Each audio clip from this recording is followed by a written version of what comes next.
back to the Gary Sutton Show on WSBA. So who has the best and who has the worst school systems in the country? We're just talking about schools and public unions and so forth a minute ago. So it kind of leads directly into who has the best schools and how do we decide who the best schools are? With us this morning is Jill Gonzalez from Wallethub. We've just done a brand new report on the best and worst schools in the United States. So we want to know, obviously, this morning where PA ranks. But what about schools and what's the criteria? Jill joins us here on the Gary Sutton Show. Jill, great to have you on the show. Good morning to you. Good morning, Gary. Thanks for having me. Great study. I'm always interested in this, being a former educator myself. But want to find out, what's the criteria? What happened in your study here to kind of measure schools all around the country? Because obviously education is, I think, the biggest business we have in the country because of our next generation and so forth. I happen to agree with you. You're absolutely right. So in light of back-to-school season, we looked at all of the 50 states plus D.C. We analyzed them across 13 different metrics. So that ranges from student-teacher ratios, standardized test scores, dropout rates, and just the overall safety of each school system environment, too. When you did this, what did you find out? Well, I think that education is often referred to as kind of this regional thing, and that's really not the case anymore. The top 10, it had a few northeastern states in it, but certainly some Midwestern, some southern states there too. And the bottom 10 wasn't all southern states, as a lot of people are quick to believe, littered with states from all over the country. So it's really not the case anymore, especially after the recession when education was the first thing to get cut from so many budgets. It's clear that some states just have not bounced back from that yet. What are some of the things specifically as you went through it that would be important to people to know in terms of measuring schools? Because I think, we're all looking for the secret elixir for the top schools in this country, and we're all, whenever we go out and we're hunting for real estate, and we're going to move into an area, what's one of the first questions we ask? How's your school district? What kind of education do you have there? And obviously, public education is going through a real facelift in this country right now with charter schools and cyber schools and homeschooling and all that kind of stuff. So what kind of metrics did you put in there to use as common denominators in your measuring? Yeah, so one thing is the pupil-to-teacher ratio. And then we saw correlations between that, obviously, a lower amount of students to teachers, most of the time, received better test scores. And we looked at the math and reading standardized test scores for grades 4 and 8. And then, of course, we looked at the number of students taking AP exams, right, SAT scores. But really that high correlation, especially early on for elementary school students, the better pupil-to-teacher ratio you have, usually the higher test scores are going to be. I know when I was a teacher, and that was back in from the 1970s all the way up to 1998, there was a time we had like a 1 to 40, actually a ratio at that particular time, and I know it's come down significantly over the years. Is there a number out there that has been said that, well, that's optimum, that's the best student-teacher ratio we can get? It's about 15 to 1 now. It's kind of what I thought. I had heard 16 or 17 at one point in time, so 15 to 1 sounds about right. Yeah, and Pennsylvania actually is doing pretty well. It's about 14 to 1, so a little bit better than average. And the test scores show it. Top 15 for math test scores, actually 7th best reading test scores, too. It's interesting to me that one of the metrics that you used and one of the findings that you had, and this was an article by Richie Bernardo, it said states that invest more dollars in education benefit not only their residents but also their economies. The Economic Policy Institute reported that income is higher in states where the workforce is well educated and thus more productive. With better earnings, workers in turn can contribute more taxes to beef up state budgets over the long run. I don't know if you want to look at it that way if you're out there as an earner, but we're having a big argument right now here in the state of Pennsylvania over investing more money. We've got situations like in Philadelphia, for example, where we've got some real bad results. Even here in our city of York, we've got some real bad results right now in some troubled school districts. And people are saying, well, just throwing more money at it doesn't do it. Was there any metric in there that kind of dealt with that kind of thing that would help us to understand that a little bit more? Yeah, so Pennsylvania right now actually does spend a little bit above average on its school system. And that's as a state, again, when you have such large cities like Pennsylvania, like Pittsburgh, like a smaller city like York, that's when the budget, I think, gets a little bit wonky. And you really have to not only invest in schools, But you first have to see what the problem is and invest money towards that. I mean, you could say the same thing about police spending, right? Just throwing money into your police department isn't going to work unless you address specific problems that really need more money than others. So I think that's just, a taxpayer's dilemma that might always be around. But I think when it comes to spending, we did look into it. We looked at the correlation between states that spend a little bit more, that have better results. New Jersey is one of them, your neighbor. Third most spending and also the third best school system that we saw. But then again, there's places like Pennsylvania, which is top 15 in terms of spending, but a little bit below average in terms of the school system in general. So I think it's not just, like you said, throwing money at it. It's seeing where the money needs to be spent. We're at 29th now, and I think we were at 43rd the last time you took that. Am I correct on that? I believe that was the teacher study, which is a little bit different. Okay, so the teacher study is the second number, and your number is the first number, right? Yes. School system quality rank. Okay, so Pennsylvania is 29, according to you, but 43rd, according to the teacher. How's that work? Okay, so I see what you're looking at. So it's 29th according to the school system quality, 29th overall, and then we also looked at safety. And the safety number is what got the 43 in Pennsylvania. I mean, we looked at both things because I think parents and students alike want to know how safe their school system is. So a few things came into play here. We looked at the bullying incidence rates, which actually in Pennsylvania were not that bad, just about average. Right. We also looked at the youth incarceration rate, which unfortunately in Pennsylvania is a little bit of a problem. We looked at youth incarcerations per 100,000 youth. It's about a little bit over 300 now, which is toward the bottom of the list. It's interesting. I'm getting some tweets here as you and I are talking, and the one guy is a guy who's really interested in these kind of studies, and he also is a school board member. It says, Gary, using the term invest clouds the issue. We spend above average. Is that the same as investing? And then he also followed up with this. He said, we want a return on investment and we want good value. And that's one of the things that a lot of people are looking at in the country right now. Obviously, if we are investing in education, people want to have, a good return on that. Is there any way that, these are the kinds of studies that we look at to help us kind of make those decisions, right?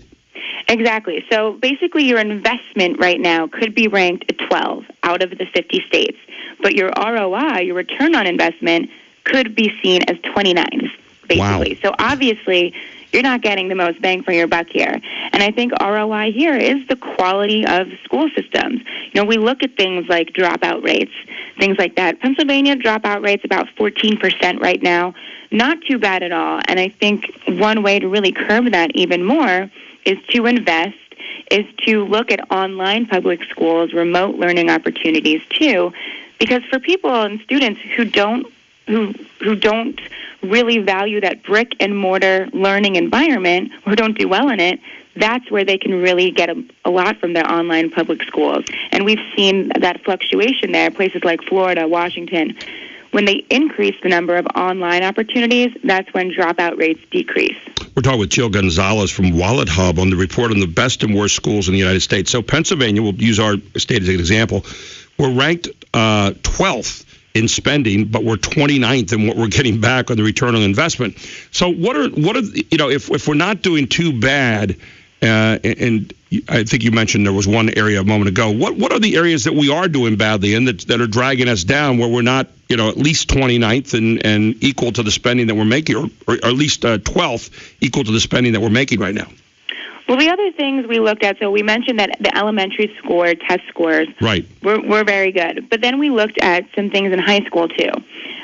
We looked at the percentage of graduates who took an AP exam during high school, kind of going above and beyond the curriculum, maybe getting a step up on early college credit, too. Only about 24% of students are taking that. That ranks 34th across the country. A lot of other states here are up near 45%, over 50%. So that's one thing to look at. We looked at average SAT scores as well. Pennsylvania ranked 37th here.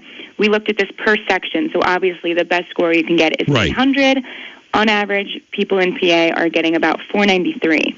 Wow. Not doesn't sound like a good number to me. How does that compare to other states right now and what they're doing? The highest average scores we saw were actually in some Midwestern states, Illinois or Iowa, 600 and above, 605. Wow. So, yeah, big difference there. So, obviously, maybe even just incorporating some SAT prep into the curriculum in PA might be means for improvement there. Yeah. Having taught AP courses when I was teaching, I'm surprised that the number is that low because, a lot of people do want to go to college. Is there any trend that you can see there as far as college prep where we're seeing any trend where people don't want to go to college and maybe are heading into some transitional schools like trade schools, technical institutes? I mean, they're becoming more numerous around the country, are they not? Yeah, you're absolutely right. So because we just looked at the public schools within each school district and within the state, that's not something we measured, sure. But we can definitely speak to that. I mean, that's true. And especially when kids these days, high schoolers, they're on apps that they know have been invented by high school and college dropouts that are now millionaires. It's not helping things when you're talking about that trajectory into going to college. So education is losing a little bit of its value? I think so. I think higher education especially. Yeah. And plus the fact that you know what the bill's going to be when you come out of college. It's the highest bill that anybody's going to pay in the country right now. I want to take a break. I want to come right back with you. This is an intriguing study, and I really appreciate your time with this, Jill. Jill Gonzalez will be right back with us. She's with Wallethub. New report on the best and worst schools in the United States. Where does PA stand against everyone else? Well, we're spending 12th, so we're spending a lot of money. Hear that, Governor Wolf? But 29th in our return on investment. And we're picking apart why that is right here on the Gary Sutton Show on News Radio 910 WSBA. Back after this.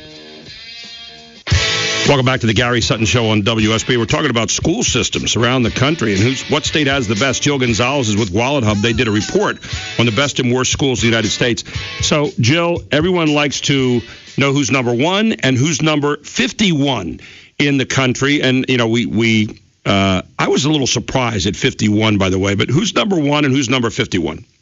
Number one is Massachusetts, so Northeast still coming in strong here. Just pretty much unbeatable test scores, pupil-to-teacher ratio is right on point, and low dropout rates. Wow. So, and they were number two. They're a place that's really doing well. We look back at our history. Where did our whole public education start? It was in Massachusetts. So it's kind of interesting. They've maintained that kind of reputation since back in the 1600s, for heaven's sakes. Now, on the other end of the spectrum, you have who? Alaska, actually. Boy, I was surprised. I really was. I would have thought Alaska would have a good system. And then I got to thinking, well, maybe not. Maybe, I don't know. Maybe people don't go to school as much up there. Maybe people, the best teachers don't go up there. I don't know. Maybe they're not paying enough. What are the contributing factors in that? It's actually a combination of the two. So first of all, some of the highest dropout rates in the country. We said that Pennsylvania right now is about 14%. Right. Alaska, 28%, double that. Jeez. So that's the first thing. And like you said, the pupil-to-teacher ratio is 17 to 1 right now. That ranks 41st. So again, in the bottom 10 here. Like you said, I think they do have a tough time bringing top teachers, or really a lot of teachers, out to Alaska. Right. And I saw just underneath them at 50, again, this is not a state, but District of Columbia. I was just down there last week, and believe me, I believe that number. What is it about? It seems like kind of a blot on our national character that our capital has the 50th worst educational system in the country. Yeah, again, you're right. District of Columbia, as far as dropout rates go, highest in the country at 38%. Good Lord. So 2 out of every 3 kids are making it through, and 1 out of every 3 kids is dropping out for all intents and purposes. Exactly. And again, pupil-to-teacher ratio, I think, has a little bit to do with that. But it's kind of an opposite correlation here because it's 12 to 1 in D.C. So actually in the top 10, but then when you look at the math and reading test scores, lowest in the country. So there's obviously some trick that they have not figured out yet to really get that conversion rate going. You have the teachers, you have the attention to the students, and somehow the math and reading scores, and this is just grades 4 and 8, don't convert. And when they're that low, that young, it kind of progresses through high school. And so that if we look at unemployment and we look at people that, are out there not getting reasonably good jobs, Washington, D.C. is going to be a place that's going to be a standout on that. Yeah, exactly right. Unemployment rates, homeless rates. Yeah. And I was just down there for 4 days last week, and I saw some of that in out there in living color, so to speak. When you walk away from this report at the end, and I really appreciate what Wallethub does. I know you have some other reports out there too. We may be exploring later on, but when you walk away from this and people look at this, they say, "Wow, we're this or we're that compared to what state you're in." What do you want people to be able to say? What is the purpose of it? What do you want people to be able to do here in the long run? I know it's not just to lay out the negative, but it's also to lay out the positive. Yeah, so I think this is going to be beneficial for teachers to see, what's happening within their state, what's happening with neighboring states, but also parents. Parents are, we can say, the first teacher. They can help their kids realize their maximum potential. Also, when we talk about cyberbullying, which is something we looked at in this report, a lot of times that happens at home. So that's, again, parents stepping in, limiting access to social networks and things like that. And then parents and teachers kind of teaming up and calling the attention of lawmakers, of policymakers, of local officials on the work that remains to be done, not only in Pennsylvania, but really throughout America. And someone brought up, like you said, someone tweeted to you, ROI. That's what it all comes back to. It's one thing to call the money that we're putting toward our school systems investments, and it's another thing to really mean it. Yeah, and you're exactly right, and that's where we're having some real discussions in our state right now. Where can people find this the whole report and take a look at it? Head to wallethub.com/edu, and you'll find this study first thing. There it is. Hey, I really appreciate you being with me this morning, Jill. Good stuff. We're going to put this up on Facebook.com/910 WSBA tomorrow. So if you want to refer back to this particular report, feel free to. Jill, always a pleasure having you on. We look forward to our next time on the next report that Wallethub puts out. Likewise, Gary. Thanks so much. Take care.